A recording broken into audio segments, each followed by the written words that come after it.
Falcon 9 bate recorde de reutilização ao fazer 27 pousos com o mesmo booster. Novo pad do Starship recebe defletores de chamas e ainda aguardamos pelo voo do maior foguete do mundo. Katy Perry vai para o espaço com a Blue Origin, tanto ela quanto Jeff Bezos beijam a Terra no fim da missão. E NASA terá corte de 20% no orçamento, perdendo 5 bilhões de dólares e afetando missões científicas. Estas e outras notícias você acompanha no Space Orbit News.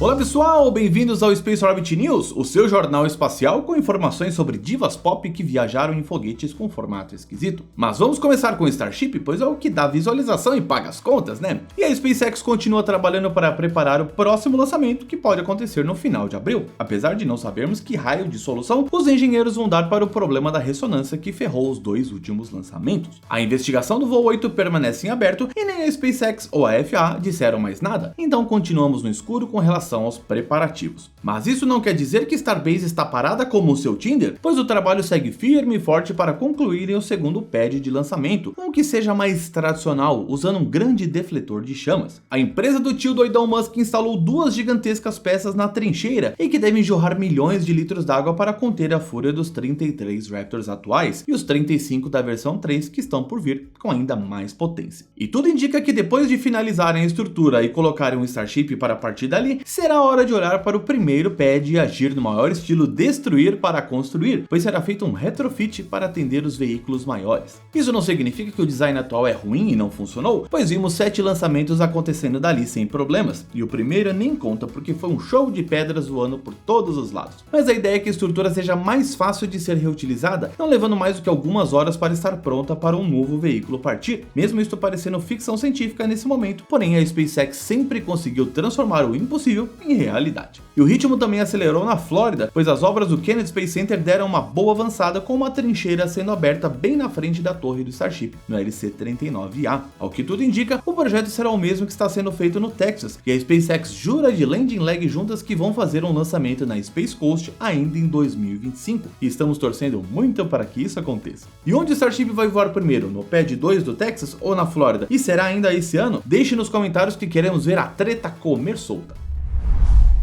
Uma das coisas que eu mais tenho ouvido em relação aos meus trajes espaciais é se realmente a camiseta é boa e o tecido presta. Então chegou a hora de acabar com essas dúvidas e com muito desconto, porque em abril é o aniversário da Insider e o patrão ficou maluco, pois vai ter promoção nova todos os dias, além do nosso cupom de 15% de desconto para você poder levar ainda mais peças. Se juntar com as oportunidades do site, você pode ter uma redução de até 30%, o que não acontece todo dia, além de aproveitar os benefícios das Tech T-shirts e não precisar passar e nem ver disputando ao longo do tempo. E lembrando que não são só as camisetas que estão disponíveis, mas calças, blusas e a famosa cuequinha que agrada o seu New Shepard, além dos shorts, que queria muito que chamassem de Tech T-Shorts, mas fazer o que, né? Use o cupom ORBIT nas suas compras e acesse pelo link na descrição, pois a Insider quer te vestir com tecnologia, conforto e economia. E vamos para o bloco de notícias curtas, como a sua memória que esqueceu de deixar o like nesse vídeo. E pingou dinheiro na conta da SpaceX, ULA e Blue Origin, e não é mentira essa última por incrível que pareça. A Força Espacial dos Estados Unidos tirou o escorpião do bolso, não que seja muito difícil, né? Mas concluiu a contratação da fase 3 do National Security Space Launch na faixa 2. E ignora essa parte que é só um nome burocrático, mas tínhamos que falar. O que importa é que as 3 empresas vão conduzir lançamentos espaciais entre 2025 e 2029 para levar cargas repletas de tecnologia militar para espalhar democracia, liberdades e tarifas pelo mundo, e nem sabemos exatamente o que é, pois tudo será secreto. Quem saiu na frente foi a SpaceX, que vai receber nada menos do que 5,9 bilhões de laranjões para usar o Falcon 9 e o Falcon Heavy, enquanto a ULA vai receber um pouco menos, míseros 5,4 bilhões para fazer os voos com o Vulcan Centaur, que foi recentemente qualificado para esse tipo de missão. Já a Blue Origin de Jeff Bezos conseguiu seu maior contrato até então, pois vai faturar 2,4 bilhões de dólares para colocar o New Glenn para fazer entregas para a órbita como um Amazon Prime ultra inflacionado.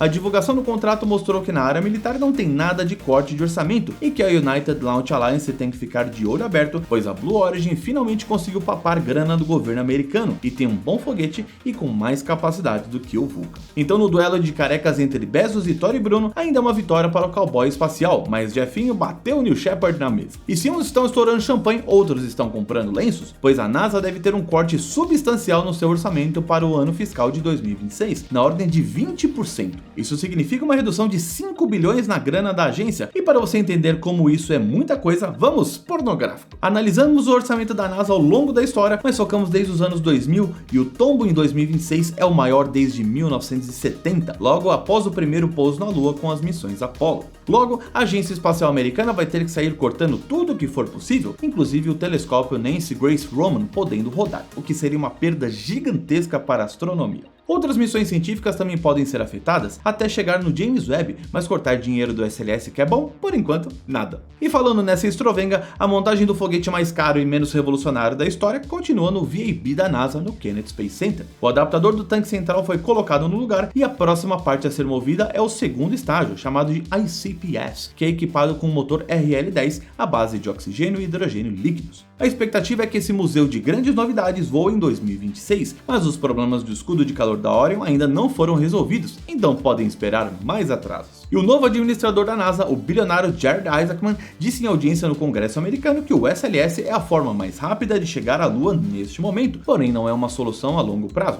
nem a curto prazo, mas essa é a minha opinião. E o privatonauta ainda disse que ir para Marte e para o nosso satélite natural podem ser feitos em paralelo, e que não é uma escolha entre um e outro. Só é complicado falar isso e levar um corte de 20%, mas boa sorte para negociar com seu chefe de agora. E antes que você saia xingando o Elon Musk e o Departamento de Eficiência Governamental, o pedido de redução partiu direto da Casa Branca e não passou nem pelo futuro administrador. Inclusive, o próprio Elon já começou a bater boca com gente do governo, então nessa história vamos pegar a pipoca e torcer pela treta. E o dinheiro continua pingando na SpaceX, pois a Intuitive Machines contratou a empresa para lançar um lander lunar para 2027, além de 2 satélites para retransmissão de dados para a missão. Recentemente, a espaçonave Athena tropicou na chegada ao solo, repetindo seu antecessor. Agora é torcer para que a catada de cavaco não se repita. E a parceria amistosa mais cheia de farpas da NASA com a Roscosmos vai continuar para que seus astronautas e cosmonautas compartilhem assentos entre a Soyuz e Crew Dragon até pelo menos 2027. Desta forma, os americanos vão socados na lata de sardinha e os russos na classe executiva, só que demorando bem mais. O acordo não envolve valores, ou seja, ninguém vai pagar por nada, pois o benefício será mútuo para que seus tripulantes possam chegar na Estação Espacial Internacional. E a missão Fran 2 foi encerrada após 4 dias orbitando os polos da Terra, e provando que não tem porcaria de muralha de gelo nenhum. Os privatonautas pousaram no Oceano Pacífico na costa da Califórnia com segurança e tiveram que se virar para sair dos assentos, pois a ordem era que fizessem o máximo de coisas sem auxílio, como um teste para facilitar as operações de resgate. O povo saiu meio 2 para cá, 2 para lá, mas até que deu certo, então tô melhor que muito cachaceiro por aí. E vamos relembrar os lançamentos que aconteceram nos últimos dias. E como teve 500 Falcons recentemente, vamos recomeçar e resumir para vocês o que a SpaceX fez. Roda a vinheta de novo, editor. E vamos relembrar os lançamentos do Falcon 9 que aconteceram nos últimos dias, e foram muitos. No dia 3 tivemos a Starlink 11-13 e deu certo, olha só que milagre, com direito a pouso e tudo. No dia 6, uma novidade, outra Starlink, agora 672, e nem adivinha o que aconteceu. Lançou, pousou e a carga chegou em órbita. No dia 7 foi a mesma coisa, só que com a 11-11 e mais um monte de satélites da Starlink chegaram ao espaço, com o booster do Falcon pousando perfeitamente. Passando para 12 de abril, teve mais uma Starlink? Não, mas a NROL 192, uma missão secreta que vai espalhar tarifas e liberdade para todo mundo, em especial para quem discorda ou bate boca com o topetudo. O voo deu bom e o pouso também, e calma que não acabou. No mesmo dia, o Falcon 9 subiu mais uma vez com a inédita Starlink 1217, com mais um monte de satélites da constelação da SpaceX para internet de alta velocidade e baixa latência. E por incrível que pareça, deu tudo certo, coisa que acontece em mais de 99% das vezes. Já em 14 de abril, outra Starlink, e juro que eu não aguento mais, e foi a de número 673, e o resto da ladainha vocês já sabem. O que interessa é que teve recorde de reutilização com o booster 1067, que atingiu a marca de 27 voos e pousos, empurrando ainda mais as capacidades do foguete, que de acordo com a SpaceX, pode chegar a 30 a 40 lançamentos muito em breve.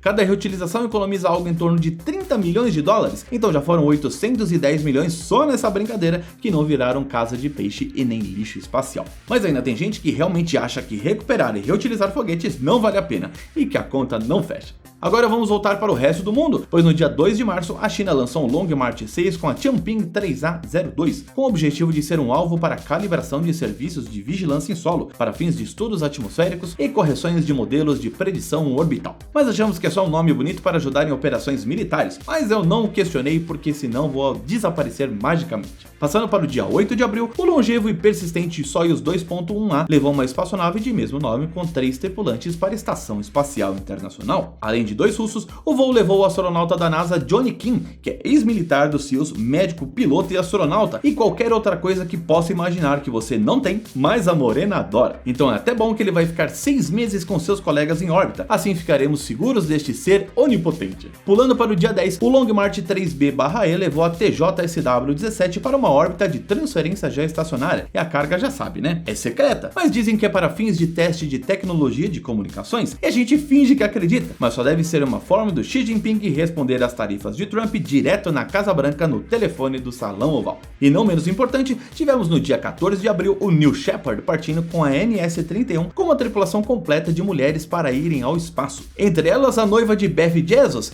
Lauren Sanches, além da cantora Katy Perry, que conseguiu o melhor marketing possível e não deve ter gasto um único centavo nessa história. Foi o primeiro voo totalmente composto por mulheres desde 1963, quando Valentina Tereshkova foi sozinha a bordo da Vostok 6. O clube da Luluzinha teve uma experiência inesquecível e Perry disse que cantou What a Wonderful World lá em cima, mas espero que com a voz fina. What a Wonderful World.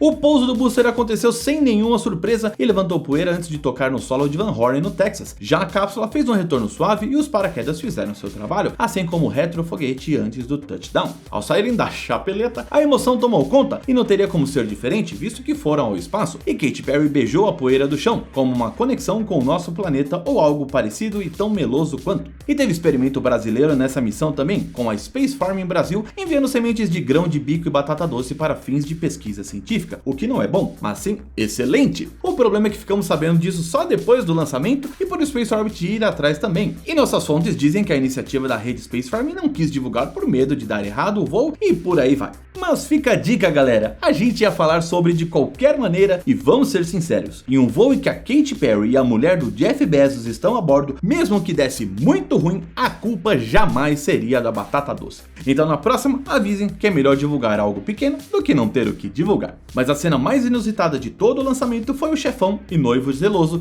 Jeffinho Bezos, que além de ter colocado a esposa e suas colegas na cápsula, foi ao resgate delas após o pouso. Bezos, como um verdadeiro cavaleiro da careca brilhante, olhava incessantemente para as janelas enquanto dava a volta na espaçonave, até que a Terra e a gravidade o traíram. Jeffinho caiu um buraco e se estabacou no chão, caindo de joelhos, prostrado bem na frente de seus funcionários, e vimos o primeiro bilionário cair em 2025, e os comunas batem palma. Mas no fim deu tudo certo, o chefe sobreviveu, deu umas risadas e continuou, mas não passou livre do momento vídeo cacetadas aqui no News. E tenho certeza que a Blue Origin vai fazer um infográfico e processar o buraco o quanto antes. Acompanhe o cronograma dos lançamentos espaciais pelo nosso aplicativo gratuito, ou quando lança, disponível nas lojas do seu celular. Acesse a loja do fogueteiro em spaceorbit.com.br e conheça a nossa linha de miniaturas e trajes espaciais para começar sua coleção hoje mesmo. Não se esqueça de deixar o seu like e se inscrever aqui no Space Orbit, assim você curte o mundo dos lançamentos espaciais e continua atualizado sobre qual será o próximo milionário a tomar um rola. E vê se entra para o clube dos fogueteiros a partir de R$ 2,99 mês e tenha benefícios exclusivos. Então beijo no seu coração e até mais. Tchau. Boa noite. E o Jeff Bezos deu beijo na tecla.